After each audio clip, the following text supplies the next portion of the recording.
Everyone, good afternoon, welcome back to my channel Priya vlogs. I hope কি তোমরা সবাই খুব ভালো আছো। গাইস, এই ব্লগটা হচ্ছে শুক্রবারের। তো শুক্রবার এখন টাইম হয়েছে 5:18। তো এখন আমরা বেরিয়েছি রায়গঞ্জে যাওয়ার জন্য। তো চলো যেতে যেতে তোমাদেরকে সবটাই বলি। মানে হঠাৎই যাচ্ছি, আজকে প্রিন্সের বাবার ডক্টর দেখানোর ডেট আছে। তো প্রিন্সের বাবার কি হয়েছিল গাইস তোমাদের সাথে শেয়ার করব। তো দেখো, আমি আর প্রিন্সের বাবা যাচ্ছি, এখন আছি রাস্তাতে। তো গাইস আজকে যাচ্ছি দুজনারই ডক্টর দেখাতে। আমার হয়েছে একটু স্কিন প্রবলেম, তো স্কিনের ডক্টর দেখাবো, আর প্রিন্সের বাবার চোখের ডক্টর। তো তোমাদেরকে বলছি প্রিন্সের বাবার কি হয়েছে। মানে কিছুদিন আগে গাইস, আর কি বলবো, এত টাইমটা খারাপ গিয়েছিল। প্রিন্সের বাবার পরপর দুদিন একদম প্রিন্স নখ দিয়ে আঁচড় দিয়েছে চোখের মধ্যে। একদিকে ডান চোখটার আইবেলটাতে লেগেছে, বা চোখের গাইস আইরিসটাতে লেগেছে। কি বলবো, আর বলবে যে দুই চোখের মধ্যেই। প্রথমের দিন ডান চোখে লেগেছিল, তারপরের দিন আবার সকালবেলা বা চোখে লেগেছে গাইস। তো আর কি বলবো গাইস, এত বেশি অসুবিধার মধ্যে ছিলাম। ছোট বাচ্চা, কিছু করাও যাচ্ছে না। প্রথমের দিন লাগলো গাইস ডান চোখে, তারপরের দিন আবার সকালবেলা ঘুম থেকে ওঠার সময় আবার দুষ্টুমি করতে লেগে গিয়েছে বা চোখে। তো যেদিন বা চোখে লেগেছিল সেদিন কি বলবো, আর একদম সারাদিন চোখ খুলতে পারছিল না। আর যেদিন ডান চোখে লেগেছিল সেদিনও কিন্তু খুব লেগেছিল, তো বা চোখে বেশি লেগেছে একদম খুবই। তো নখ দিয়ে একদম কেটে গিয়েছে ভিতরে, আইরিসটাতে। তো তার জন্য একবার ডক্টর দেখানো হয়েছিল সঙ্গে সঙ্গে, চোখেই খুলতে পারছিল না। তো তারপরে আবার আজকে ডেট আছে। তো দেখি গাইস আজকে এখানে যাই, কি বলছে ডক্টর। যদি বেশি কিছু হয়, যদি না কমে, তো তারপরে নেপাল যেতে হবে। তো দেখো, আমরা কিন্তু কালকে নাম লিখিয়েছিলাম আর কালকে আসা হয়নি। তো আজকে আবার ব্যথা করছিল চোখটা, তো তার জন্য আবার হঠাৎই চলে এসেছি আমরা। তো চলো এখন ভিতরে যাই। আর এস আহমেদকে দেখাচ্ছি। তো এখানে কিন্তু পূরবী নার্সিংহোমে বসে। তো ফোন করেছিল, বলেছিল যে ডক্টর আছে। তো আমরা এখন শেষের টাইমে এসেছি গাইস। জানি না, প্রচণ্ড কিন্তু ভিড় হয়, 2-3 দিন আগে থেকে নাম লিখে রাখতে হয়।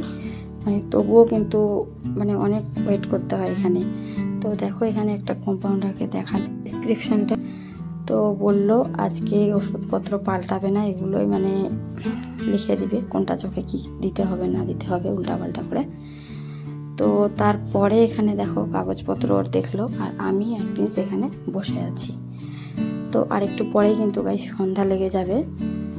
তো এখন শেষের টাইমেই আমরা এসেছি। তো প্রিন্সের বাবার আজকে ওষুধ দেয়নি কিন্তু, একটু শুধু ড্রপগুলো পাল্টাপাল্টি করে দিয়েছিল, কয় ফোঁটা করে দিতে হবে না দিতে হবে ওগুলোই বলে দিয়েছিল। তো দেখো এদিকে লোকজন কিন্তু খুবই কম আছে আজকে। এখন সন্ধ্যার টাইম, আর কিছুক্ষণের মধ্যেই ডক্টর চলে যাবে। তো প্রিন্সের বাবা এখন ভিতরে গেল। আর এর আগেও কিন্তু আমি এখানে এসেছি গাইস প্রিন্সের ডক্টর দেখাতে, লাল হয়ে যাচ্ছিল চোখটা। আমাদের সাথে কিন্তু গাইস সবটাই শেয়ার করি। তো প্রিন্সের বাবা ভিতরে গেল, আর 2-3টা পেশেন্ট থাকতেই তারপরেই নিয়ে যায়।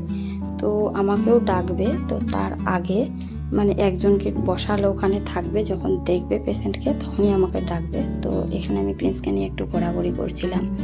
আর লোকজন কিন্তু খুবই কম ছিল, আর প্রিন্স কিন্তু খুব দুষ্টুমি করছিল। আর কি বলবো, একে নিয়ে কিছু বলাও যাচ্ছে না, আর এত দুষ্টুমি করে গাইস, আর কি বলবো। তো দেখো এখানে এখন কিন্তু লোকজন কিছুই নেই, আর আমরাই কিন্তু মনে হয় লাস্ট ছিলাম। তারপরে গাইস আমাদেরকে ভিতরে যেতে বললো, আরো 1-2 জন ছিল। তো এখানে প্রিন্সের বাবার চোখ দেখানো হয়ে গেল, আর তারপরে এখন 6:30 বেজেছে। তো এখন যাব আমরা স্কিন ডক্টরের কাছে। আর প্রিন্সের বাবার শুধু 2টো ড্রপই দিতে বললো। অনেকগুলো মেডিসিন দিয়েছিল আগে, বন্ধ থাকলো। আর যদি এখানে আজকে দেখিয়ে নি গাইস, তারপরে দেখা যাক নেপালে যেতে পারি। তো তারপরে চলে এসেছিলাম আমরা পি ব্যানার্জির কাছে, আর এখানে কিন্তু সকালে বসে। তো এখানে আর দেখানো হলো না। তো আমি ভেবেই নিয়েছিলাম গাইস যে আজকে আমার স্কিন ডক্টর দেখানো হবে না। তার কারণ হচ্ছে আমরা খুব অল্প টাইম এসেছি, আর আগের দিনও কিন্তু নাম লেখাতে হয়। আমার কিন্তু আগের দিন এখানে নাম লেখানো ছিল, আমি আসতে পারিনি। পরে আমরা চলে এসেছি এদিকে গাইস তাপস রঞ্জন ভুইয়ার কাছে। আর এখানে দেখো এতগুলো লোক ছিল। তারপরে আমরা ভিতরে গিয়ে বললাম, তো 1-2 জনের পরে আমাদের নামটা করে দিল গাইস। তো এখানে আমরা বসেছিলাম, তারপরেই ডক্টর ছিল না, কোথায় যেন গিয়েছিল কাজে। তো এসে নেই, এরপরে আমাদের নাম বলল। তো তারপরে আমাদের এদিকে ডক্টর দেখানো কমপ্লিট। আমি মেডিসিন কিন্তু নিইনি, এখনও নিচে গিয়ে নিব।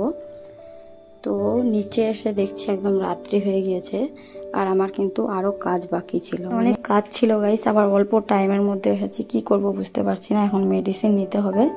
তো ডক্টরের এখান থেকে বের হলাম এখন। আর কিছুদিন আগে মানে একটা কাপড় আমি অনেক দিন থেকে ভাবছিলাম যে লন্ড্রিতে দিব, তো দেখা যাক এখন পাবো কি না, তো একটু দেখবো। আর দেখো এখানে আমি স্কিন ডক্টর দেখালাম।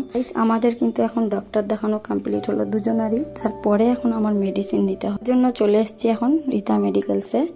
আর এখানে আমার কিন্তু মেডিসিনগুলো নিয়েছি, আর 1-2টা বাকি ছিল, তো ডক্টরের ওখান থেকে নিয়ে নিয়েছি। এদিকে এখন আমি গাইস প্রিন্সকে নিয়ে বসেছিলাম রীতা মেডিকেলসে, আর প্রিন্সের বাবা ডক্টরের ওখানে কয়েকটা মানে ক্রিমটা আনতে গিয়েছিল। তো আমাকে আরও কিছুদিন পরে আসতে বলেছে। তো এদিকে আমার কিন্তু মানে প্রিন্সকে নিয়েই ব্যস্ত আছি আমি এখানে একা একা। আর এখানে এত সুন্দর আদর করছিল আমাকে প্রিন্স গাইস, আর কি বলবো, তোমরা দেখো। বাচ্চা মানুষ আর কি বলবো গাইস, কখন কখন যে পাগলা হয়ে যায়। তো দেখো এখানে আমি অনেকক্ষণ থেকে নিয়েছিলাম। আর এদিকে আমাদের কিন্তু প্রিন্সের বাবাও ওগুলো মেডিসিন নিয়ে চলে এসেছে, যেগুলো আমার দরকার ছিল। তারপরে গাইস ওখান থেকে বেরিয়ে বললাম যে আমার আরও কাজ ছিল।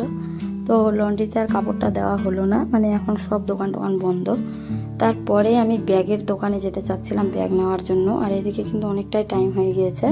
আর কিছু কিন্তু খাওয়া দাওয়া করলাম না গাইস, কারণ বাইরে কিছু খাবো না, মানে এখন শ্রাবণ মাস চলছে আর বাইরে কিছু খাবো না। তো তার জন্য কিছু আর খাওয়া হলো না। এখন কিন্তু টাইম হয়ে গিয়েছে 7:30। তো মানে কি বলবো, এত কম টাইমের মধ্যে আজকে আমাদের ডক্টর দেখানো হয়ে যাবে আমি ভাবতেই পারিনি।